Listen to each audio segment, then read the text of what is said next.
where news comes first. From the Mesilla Valley and Las Cruces to El Paso and the borderland, this is ABC 7 at 5.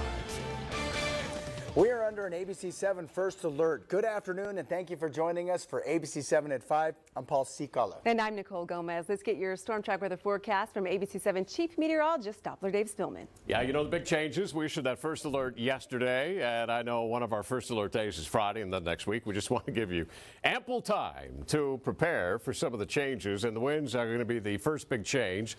That will happen on Friday. It will be windy. Now, the question is, will we be able to pick up some of that dust and sand and blow it around?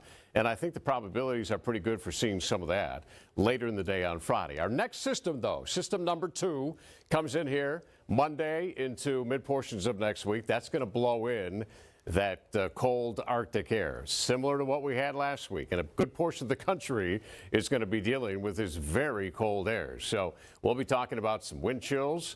And the big question is, could we see, again, maybe a chance of a little bit of light snow? The chances are pretty slim at 10%, but we'll talk all about it coming up in a weather. Thank you so much, Doppler. Watch your local forecast by downloading the KVIA ABC 7 CTV app.